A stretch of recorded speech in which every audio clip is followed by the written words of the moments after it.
why you're so passionate about nurse and midwifery health and why that's so important for you. Because I don't want any nurses or midwives to experience what I experienced. Really, as Are You Okay say, it is a question that could save a life. So Mark Aitken is a registered nurse with 40 years of experience enhancing his role as the Nurse Midwife Health Program Australia Implementation Deputy Director. It's such a privilege to have been a nurse for 40 years. Amazing. I had very good mentors and have had very good mentors through my career. Absolutely. We're conditioned, we're employed, we're educated to care for others. That if you're going to have a successful career, you prioritize your own health and well-being. It's in learning how to build mental and emotional capacity within your nervous system to be able to deal with the complexity that is being a nurse. We create care plans for others. We're really good at it, actually. Yeah. So why wouldn't you do that for yourself? Hello and welcome back to the High Performance Nursing Podcast. I'm so excited that you are here today. Thank you so much for your time. Today we've got the fabulous Mark Aitken here. Hi Mark, welcome to the podcast. Hi Liam, great to be here. Thanks for inviting me on. Oh, I'm so excited. Like I say every episode, this has been a long time in the running because we connected a while back when I was in Paris. And now that I'm back in the same time zone, we can make it possible, which is super exciting. So let me tell you a little bit about Mark before we dive in and before Mark tells us about his career. So Mark Aitken is a registered nurse with 40 years of experience enhancing his role as the Nurse Midwife Health Program Australia Implementation Deputy Director. That's a mouthful, but it's very impressive. Prior to this role, Mark was a stakeholder engagement manager with the Nurse and Midwife Support, the National 24/7 Support Services for Nurses, Midwives and Students. Mark was the Deputy Director of the Nursing and Midwifery Health Program Victoria. Mark has enjoyed a varied career and worked in many roles and sectors, including general, surgical and medical units, critical care, sexual and reproductive health, drug safety services, education research, project management, maternity services management, and residential, community and specialty aged care services. He has held senior leadership positions within health support, aged care and healthcare sectors. And now, as we mentioned, he is the Nurse Midwife Health Program Australia Implementation Deputy Director. Wow, what a career. Let's start there. Let's dive in. I sound like an overachiever, don't I? It's very impressive. And, you know, it makes sense. Here at High Performance Nursing, we talk about we are all overachievers. Yeah, most nurses, midwives Collectors. are. You're in good company here for sure. Yeah. So let's dive in. Let's kick off and start and tell us, give us the synopsis, give us a brief history of your amazing 40-year nursing career and what inspired you 40 years ago to become a nurse and to dive into this world. Well, first thing to say, Liam, it's such a privilege to have been a nurse for 40 years because not everybody does have a 40-year career and people have a lot more options these days. And I guess I had plenty of options too, but I've loved my very diverse and eclectic career and it's given me so many opportunities. This latest opportunity in nurse and midwife support, I guess, being the highlights, because as I reflect on my career, as I think people tend to reflect on life and careers as we get older, I think the one constant in my 40-year career is I've always been a nurse. And ever since watching, you won't remember this, Liam, because you're Scottish and much younger, but ever since watching, but the older listeners will remember this, ever since watching The Young Doctors, which was a serial, I think it was in the late 70s, early 80s, when I was, quite young, of course, with my mother and my sister. We'd be glued to the television set for half an hour a day watching this serial called The Young Doctors. You can imagine what it was like in those days. Most of the men were doctors and most of the women were nurses. And Right. there were a lot of relationships being had. But there were some very inspiring role models who are, senior nurses or sisters, as, they were called in those days, and matrons, of course. And I remember watching it and thinking, well, that looks like a great job. And I remember one day saying to my mum, if I was female, Mum, I'd be a nurse. And she's like, what are you talking about? What are you talking about? Men can be nurses. And I'd never really clocked it that, that a male could be a nurse. And there weren't that many in those days. In fact, there still aren't really many. I think Mm, about 11% of men do nursing in Australia and 1% do midwifery. mm, So I think that issue, not here, but needs to be and has been explored, but doesn't seem to shift. mm. And so then Dennis, who was an orderly, became a nurse. And I was like, well, there was my role model to become. Amazing. So I went and did work experience in a hospital, loved it. Then while I did a Bachelor of Arts actually before I did nursing. And while I was doing that, I worked in a hospital as an orderly. I think Janice really was my role model. And, I met fabulous nurses, of course. And they were like, oh, you should be a nurse. You'd be great. And what I particularly liked was the flexibility in the shift work because they'd finish a shift at 10 o'clock at night and then they'd go out partying or to the disco. And I was like, and then they didn't have to go back to work the next day until 1:30. And I thought, that's the life for me.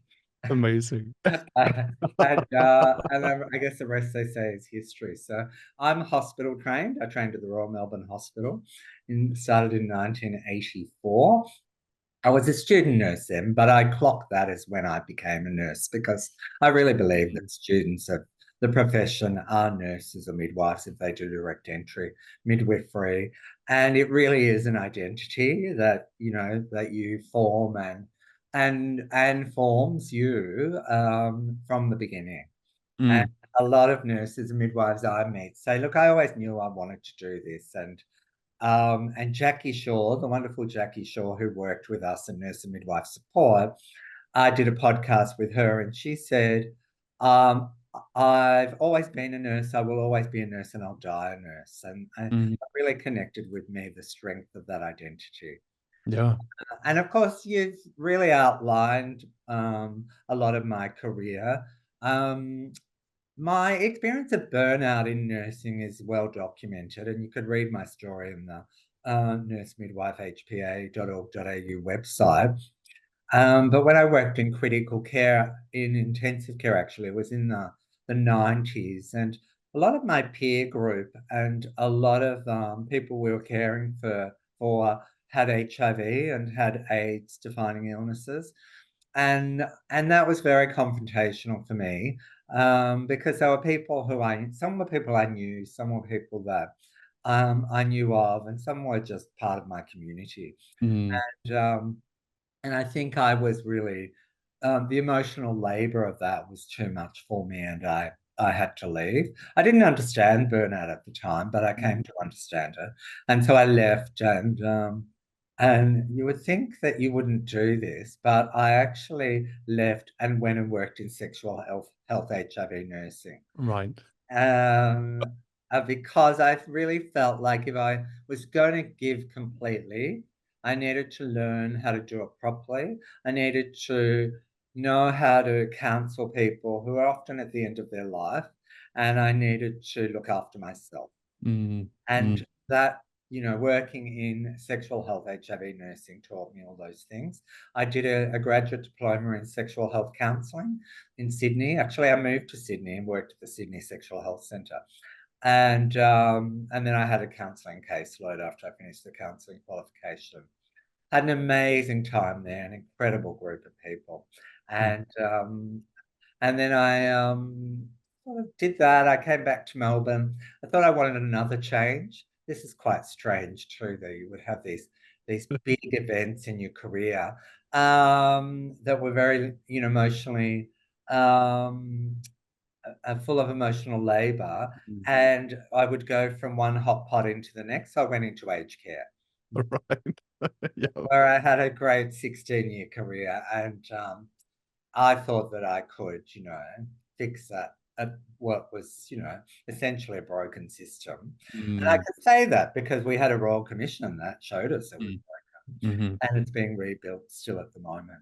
And then I left that thinking, I can't single-handedly fix this. It's going to take a village to do that.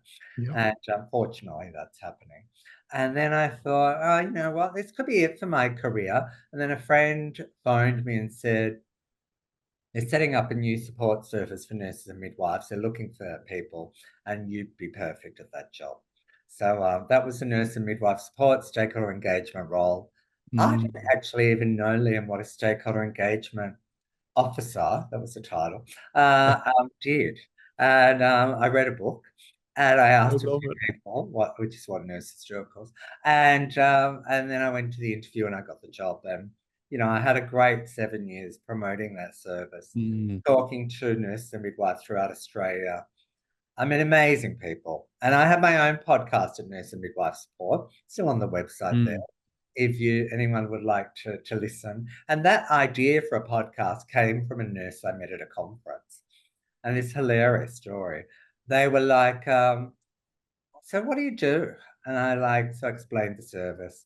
It's a national support service brief intervention counselling for nurses and midwives across Australia. And you've got this website. Oh, yeah, I write content for the website. Well, if I sit at my computer and read your content, I won't be getting exercise. So, how is that good for my health? If you had a podcast, I could walk and listen to that podcast. And I thought, Yep. eureka. Here we go. Genius. A podcast. Yeah. And yeah, and I loved that role. And then when the federal government, after being lobbied by the Australian Nursing Midwifery Federation, was the Albanese opposition at the time, was really, at the tail end of the pandemic, and nurses and midwives, many were very burnt out, sadly, as a result of the work that was done through the pandemic. And so the ANMF lobbied the Albanese government to fund this national case management peer support Mm. service for nurses and midwives.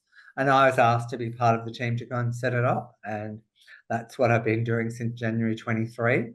We launched on the 18th of March, but we had a soft launch, as we called it, Mm. Mm. and turned the phones on for telehealth services for nurses and midwives. Then we had our big launch in Canberra on the 30th of April. And the service is well and truly up and running now. Nurses and Amazing. midwives are contacting us for support. The nurse is nurse midwife led. So you speak to a nurse or a midwife because we understand the world that you live and work in, Mm. like nobody else. Mm. And Yeah. that's important. And nurses and midwives tell us that's important. And we listen to your story and help you set goals and help you unravel what you are dealing with in relation to the emotional impact of your work or life, or, it could be sometimes a physical impact, you know. Mm. Yeah. So Yeah. that's my Amazing. very potted history, Liam. That's incredible. Wow, like there's so many things that come from that. First of all, congratulations on the soft launch and the launch of the program.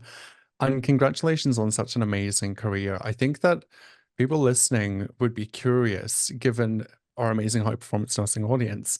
It sounds like you've had so many varied opportunities that have arisen.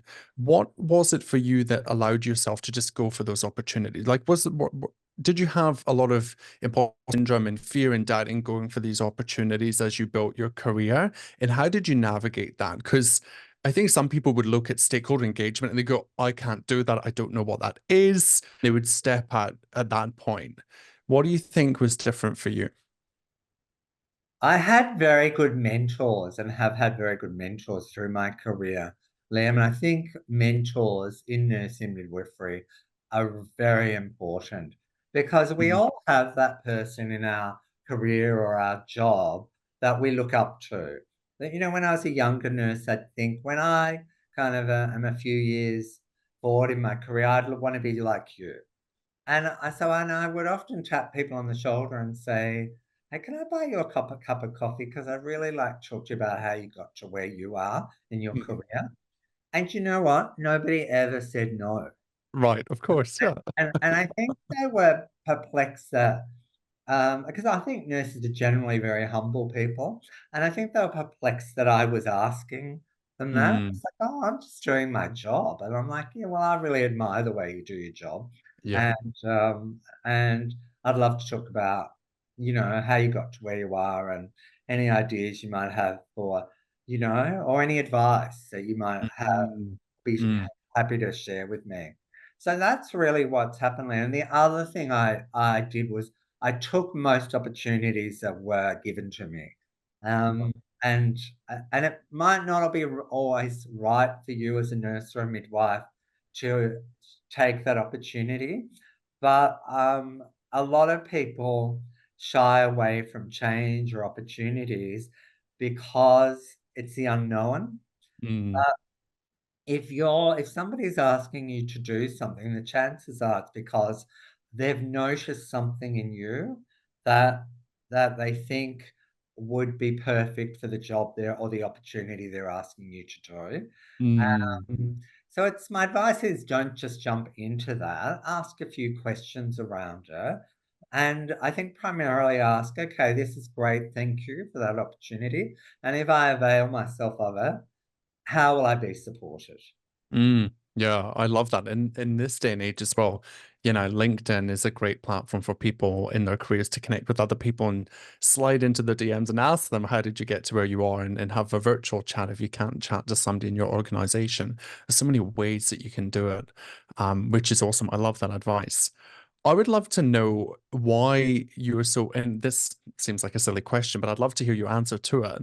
Why you're so passionate about nurse and midwifery health and why that's so important for you.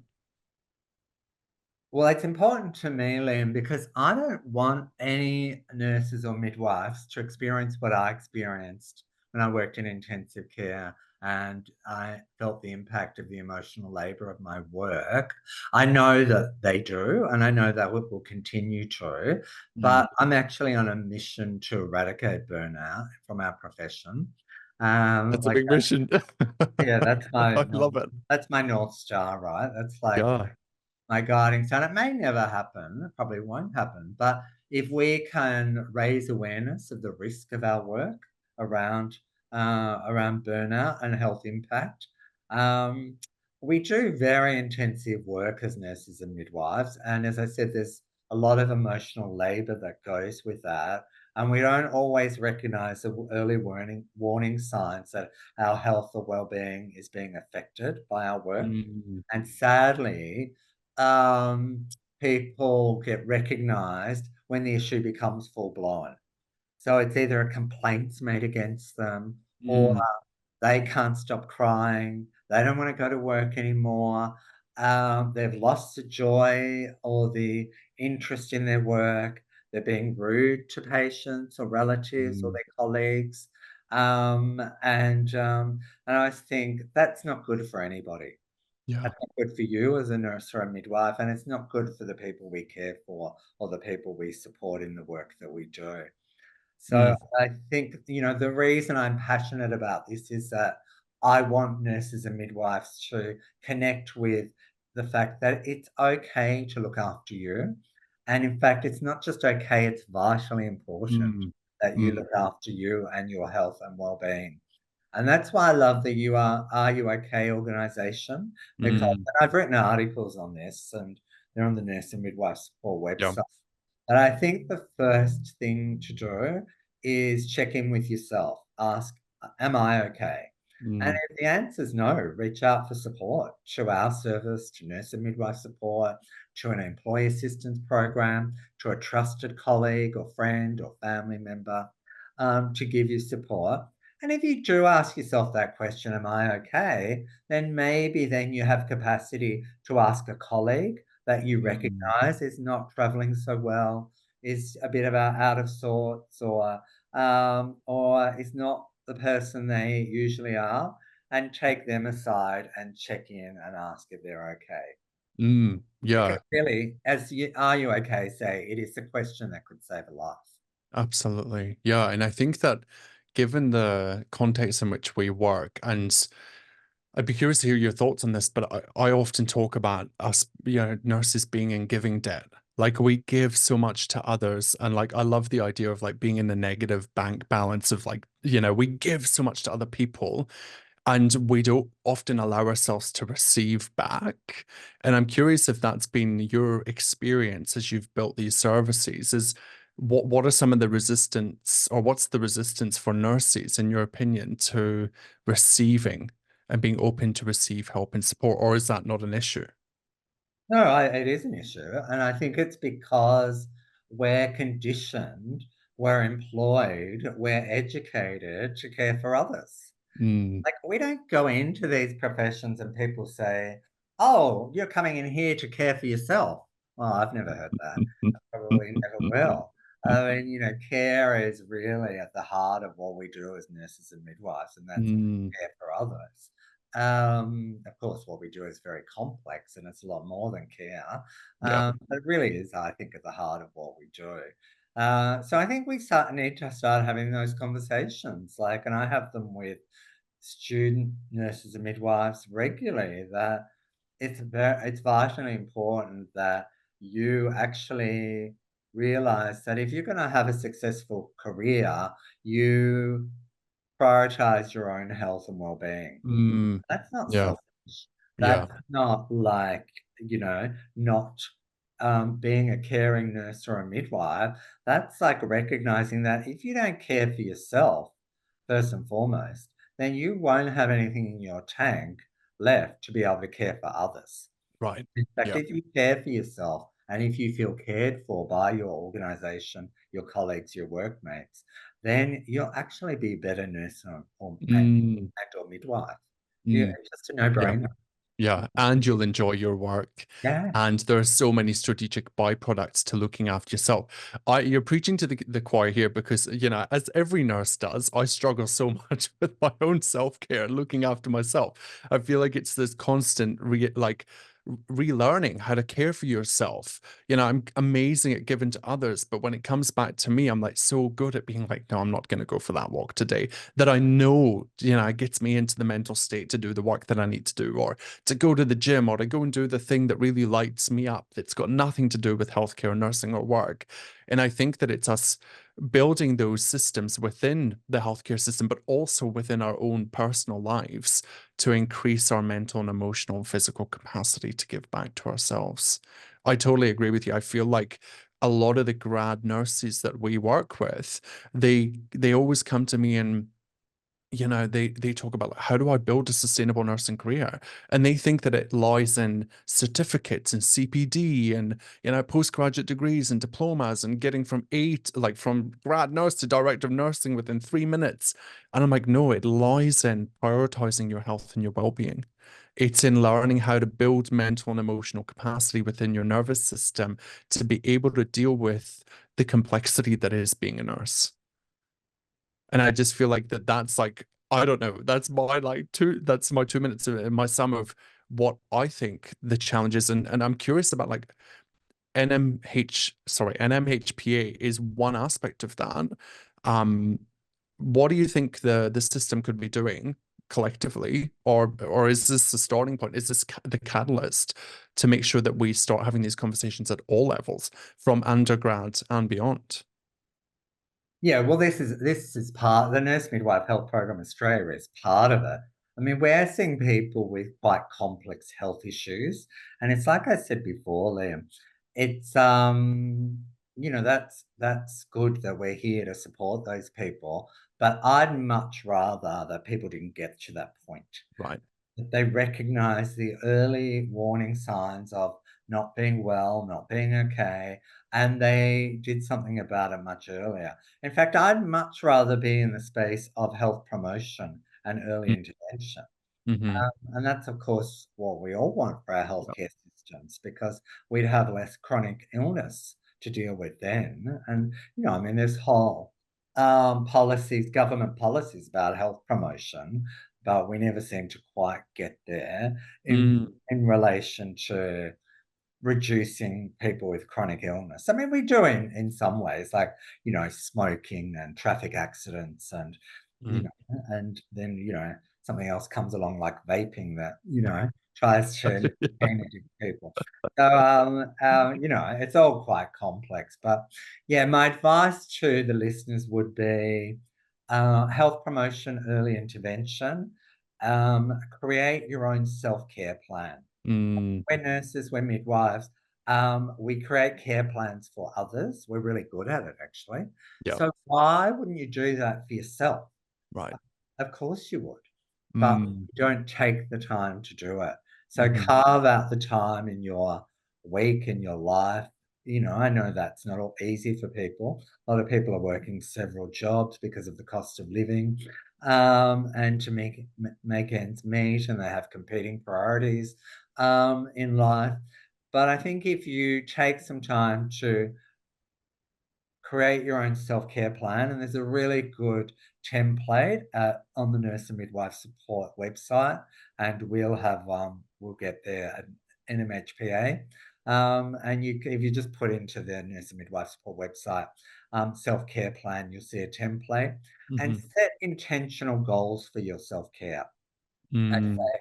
Set the goals, print out your care plan, put it on your fridge or someone where in your house, share it with people in your life who are going to enable it and yeah. make it happen and say, look, it's really important that, every Wednesday afternoon, I go and have this walk with my best friend because not only am I exercising, but I'm having social connectedness and I'm connecting with somebody that's dear to me. It's Mm, really important to my mm, health and well-being, and make it a non-negotiable.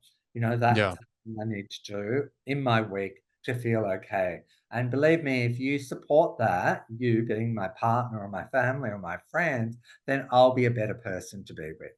And wouldn't that be Right. for everybody? Yes, yes, amen. Oh my goodness. I think that also for people listening, when you do those things, really tune into how you feel when you do them. Because I think that's a big part of like consolidating that as a habit, right? It's like we're really, I think of us as nurses as great overthinkers. Like we're so good at overthinking. And it's like we've got to start, and we're great at underfeeling. So we're really good at overthinking, underfeeling. So in these moments when we give ourselves permission to do the thing that we've been pining to do that brings us joy and happiness, like sit with the joy and the happiness. Allow yourself to feel that because it will make the next time that you see it on your calendar much easier, right? It will make it a much more compelling idea to go for that walk, even when you really don't feel like it, because maybe you're still suffering, burnout and all of the things. So I absolutely love that. So tell me more about the services that you guys provide at Nurse Midwife Health Program Australia, and why nurses would like it's clear from the title, but like give me an example of why someone would come to NMHPA. We're a free peer support and specialist counselling service for nurses, midwives, and our students. We're 9 to 5, Monday to Friday. And you can contact us on 1-800-001-060 or info@nursemidwifehpa.org.au. And no doubt you'll share more information about our All of contact the details. things. Yeah, And thank you. absolutely. Uh, and any nurse, midwife, or student can contact us about any issue that is affecting their health and/or well-being. That might be burnout, might be concerns with drug and alcohol use. Hmm. It might be occupational violence. It could be bullying and harassment. Might be mental health concerns. It might be a notification to the regulator. Or it might be that you just don't feel okay after you've asked yourself, am I okay? And Mm, you're not exactly sure why. You feel sad, you feel a bit low, not enjoying work anymore, and you need somebody to help work it out. So mhm. our team, as I said, will spend time listening to your story and helping you unravel what's going on for you and helping you set goals for the next steps you may wish to take. Might be a Amazing. referral pathway to your GP to get on a mental health plan, so you get some subsidized sessions with a psychologist. Might be an online program like This Way Up, uh, Mm, or a program through Beyond Blue or Black Dog Institute, or it might be connecting with Are You OK to utilize their great resources. So we'll help you shape what you do next, and we'll work with you over a series of sessions. There's no limit, but the average is about 6 to 8.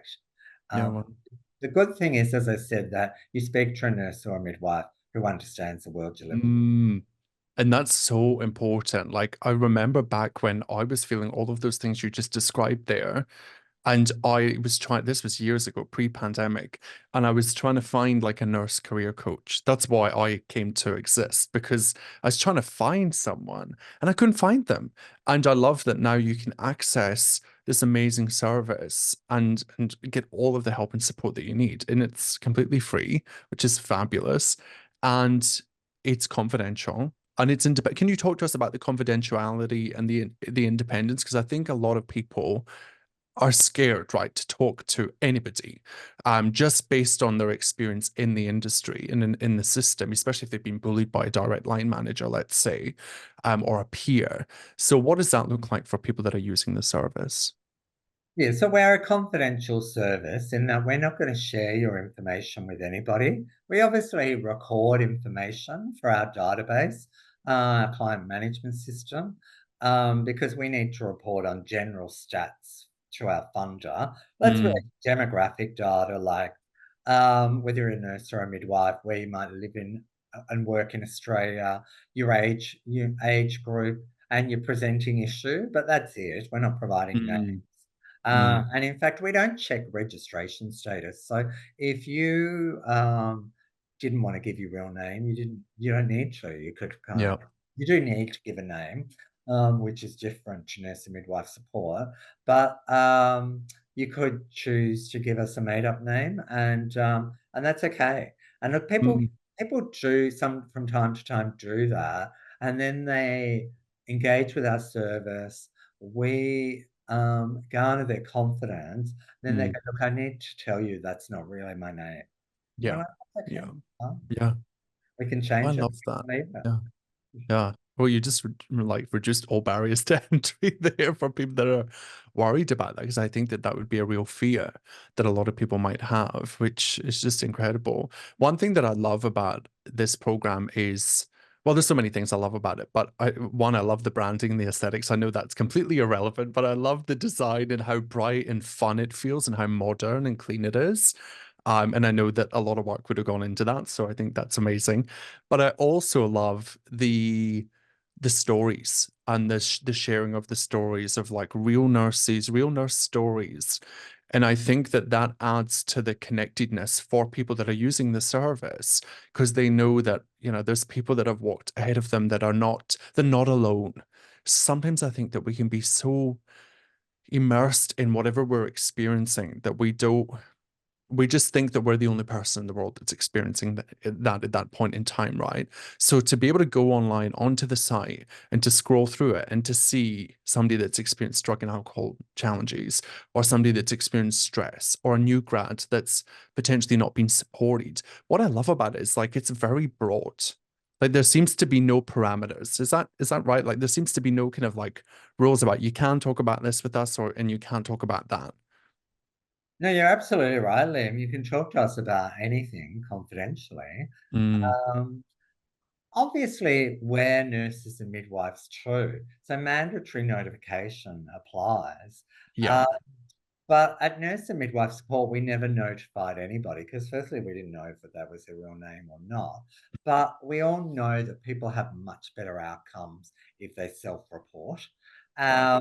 And because that shows you've got some insight into what's going on and that you've self Mm, selected to remove yourself from practicing the profession. Um, and so we would work with people around the fact that what they're telling us is something that needs to be notified to the regulator, and we would encourage them to do that themselves. mm, And we would support them through that process. And we do support people through that process. yeah. And unlike some other professional groups who are regulated, nurses and midwives seem to me to be incredibly confronted um, and sad by being notified. And I've really thought about that over the years. And I thought, because I believe that no nurse or midwife gets up for their shift to go and harm anybody. Absolutely. Yeah. It's not intentional. No. And so I think they feel sad because they feel like they've let themselves and other people down. Mm, mm, And also, the potential risk of losing your ability to practice a profession, which is a way you earn income, but also something you love and is part of your identity, mm, is a very difficult thing.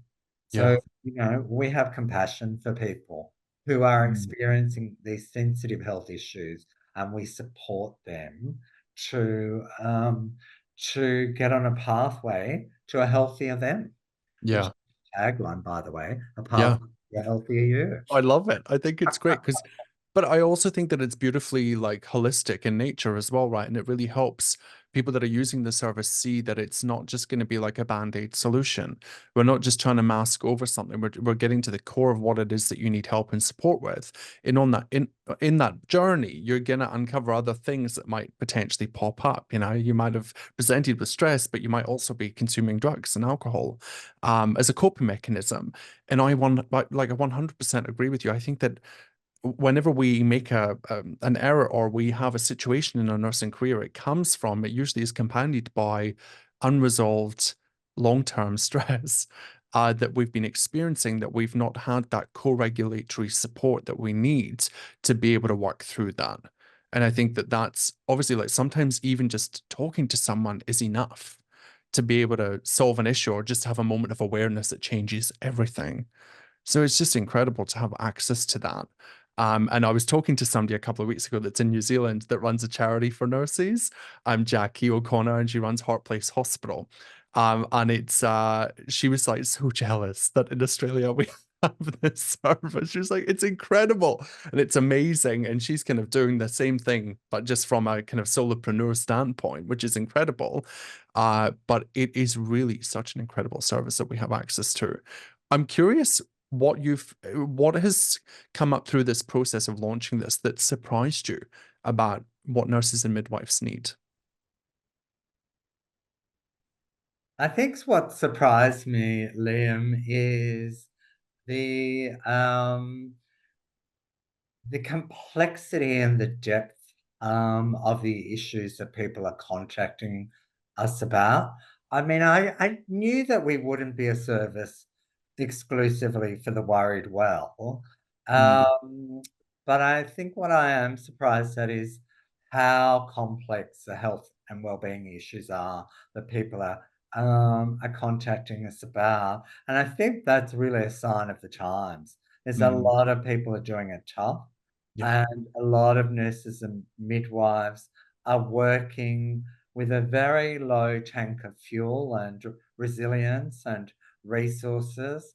And I think the systems we work in needs to take responsibility for that, because it's not all on the nurse or the midwife to fix that for themselves, because Yeah. our systems put that pressure onto people, and it's actually not sustainable. And we know Mm, that from the number of people who are leaving the professions. yeah. And, I know the federal government, through the Chief Nurse and Midwifery Officer, Alison McMillan, have a lens on that and are really, concerned about that too, and are working to address that. So I guess I have hope, 40 years in my career and the twilight Mm, of my career, that where we are working to try and make things better for people. Might yeah. not feel like it's happening quickly enough, might not feel like it's happening. And in fact, you might be listening to this podcast and think, get real, it's never going to get better. Mm, And in fact, that's exactly the time you should be reaching out to talk to one of our nurse midwife right. counselors to explore that, but also to explore what else you might be able to do in your nursing midwifery career that's different to what you're doing right now. Yeah. Yeah. I think it always comes back to everything in life we're not set up to deal with the challenges that we face as clinicians. So like anything that we can do to continue to build our own mental and emotional capacity, we would absolutely love the hospitals and the organizations to be providing that. And I think that's a work in progress. And I think we'll get to a point where you literally cannot probably pay nurses enough money to come and work for said organizations until they have programs like this in place or access to such support. Because I think even though we have a cost of living crisis, it's actually people just want connection. People want to be valued and supported and guided and invested in. And I don't think that, we're going off track, but like a $10,000 sign-on bonus and all of the things that I'm seeing right now, they're lovely. And I'm sure everybody listening is like, I'd like the 10K. You would, but also you probably want the longevity of amazing internal workplace support, whereby maybe we live in a utopia where we don't need a nursing midwifery health program in the future, because that's the case. But I struggle to see that to be the situation that we'll be in, and I'm super grateful that we have this service here right now, for sure. I wanted to touch on referrals because I think it's important for people listening to know how. So you can kind of self-refer to an NHMPA, and you can pick up the phone and have a conversation. What other referral pathways exist for people? Yeah, as you say, Liam, you can refer yourself. So a lot of people want to email, like they're sort Okay. of checking the website out and they're talking to people about the service. And before they take that first step of picking up the phone, they might want to know a bit more about us. So I encourage people to do that, to check out our website. As you say, thank you. There's some great resources. There are. Yeah, Myself and the team, the website team, put our heart and soul into that it's website great. and loved every moment of it. And thank you for the feedback on our brand. I'm very Mm. thrilled with the outcome as well. Yeah. So it's good to get that feedback because you're not sure exactly how something's going to land. And we wanted it to be a modern and fresh brand. And as you say, Mm. we think it is. And that's the feedback we get. So you can contact us via email, info@nursemidwifehpa.org.au, and one of our team will email you back, and we'll set up a time to talk to you if indeed that's what you want to do next. Or a manager of a staff member can refer a staff member to us. Of course, Mm. we need their permission to talk to them. Right. So Yeah. we're not, the manager might say, look, I'm concerned about Mark. I'm not sure how to approach this. And in fact, they want a session with us around how to deal with sort of Mark's absences from work and his cranky behavior when he's at work. Mm. Mm. There's some strategies. Right. Yeah. Oh my So God, that would have been so beneficial when I was a nurse student manager. yeah, Oh, goodness me. Yeah, yeah, wow. we recognize that those middle management roles are really, really tough. You've been a nurse unit manager, I have. Yeah. I would say you're pulled in every direction, Yep. from the top, from the bottom, and sideways, Hmm. and that can be tough. So it might be that you're worried about a nurse or a midwife who works with you, but through the course of talking about that person, you might realize you need support too, and Mm. we can provide that as well. It might be an HR manager, it might be a return to work coordinator, who is concerned about somebody, and that they can reach out and ask for information or referral pathways, and Hmm. we would give some strategy again about how to encourage that person to contact us directly Yeah. or get permission from that person, which we would need to see in writing that we can contact them. Okay. Yeah, wow. That's incredible. Amazing. I love it. And so what's on the agenda for the next 12 months for the Nurse Midwife Health Program? Well, at the moment, Liam, we are a telehealth video conferencing service because there's over 450,000 nurses and midwives throughout Australia. That's a Just a lot. few. I say we're like a small army. If only we Right. harness that energy, we'd be so formidable as a force. Right. Nobody would ever ignore us, but we haven't quite got there yet, but we will. So we started as telehealth video conferencing consultations, and we're working towards setting up hubs and regional offices in each state and territory. So that's a Amazing. bit of work we're doing at the moment. Mm. Scoping where those regional and hub offices will be. And then we'll establish that with our board and our director, Heather Pickard. And then we will secure bricks and mortar office space, and then we'll employ staff. Amazing. So That's if incredible. you have interest in this work, anyone listening, keep an eye on Get in Seek, touch. where we'll advertise future positions. Yeah, well, I know a couple of people that would be amazing and incredible, and I'm sure they'll be listening, and I'll send this to them for sure. What's your vision for those hubs? Because I'm sure lots of people would be interested in going into somewhere to get support. Yeah, we realize that going for a face-to-face appointment is not as endearing or as attractive as it was pre-pandemic when we just all lived life that Yeah. way. I mean, there was telehealth, of course, but it wasn't utilized to the extent Mm, it is now. Um, so we realize that, well, and what we want to ensure, Liam, is that we're very person-centered, and that we call the people, the nurses and midwives who contact us, participants, because hmm. you're an equal participant Right. in your pathway to a healthier you. And so we want you to have choice. So if you want telehealth, you can have telehealth. If you want a video conferencing consultation, you can have that too. And if you Hmm. want to go eventually, when we establish these offices, go into an office in Sydney and have your face-to-face consultation with your nurse counsellor, you'll be able to do that as well. So it'll Yeah. be basically making an appointment and Yeah. turning up at your appointment time and being in the same room Mm. as your nurse, midwife, counsellor to have your counselling sessions. This is like it's like you're living in Liam's brain because I feel like this is the vision. It's like I just truly believe every nurse needs some kind of coach, counselor, mentor, guide.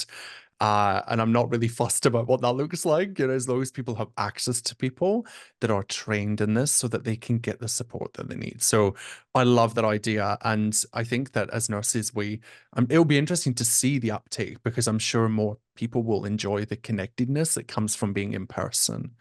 I know like anytime I do anything like that therapy, or I always would rather be there and see the person, see that they're real, even though they're real through the screen. But there's just something about that connectedness and getting out of the house and getting some sunshine en route to the appointment and grab a coffee that just adds an extra layer of like self-care, right? Indulgent self-care en route to that meeting. Yeah, I love that. Amazing. I wanted to ask one final question. You mentioned this earlier about self-care plans, and I was curious, what does your self-care plan look like? That's a good question, Liam. Thanks for asking. Put you on the spot. Well, that's making sure that I ensure that I have time in my busy professional life for me and the things that make my heart sing. So Mm. that's spending time with my partner, with my dog, in nature. I mean, I'm lucky. I have a lucky, or maybe mad. I have a 2-acre garden. Oh, Uh, wow. and in sort of a hobby garden in Hmm. country Victoria, and so that takes up a lot of our time, but it's also something we really enjoy. Yeah. And being in nature, I love bushwalking, and I love cooking. And in fact, Mm. people who don't like cooking don't understand this, but I actually find cooking very relaxing. Yeah. Yeah. And then I'm also good at it. So I then produce something that people like to eat and enjoy, Mm. Mm. and that for me is a social thing. So, Yeah. you Yeah. know, I love having that social connectedness to my family and friends where I can just provide the meal and the food and the space, and we'll just see what happens. Yeah. I love that. Oh, well, we'll all be coming around for dinner at some point.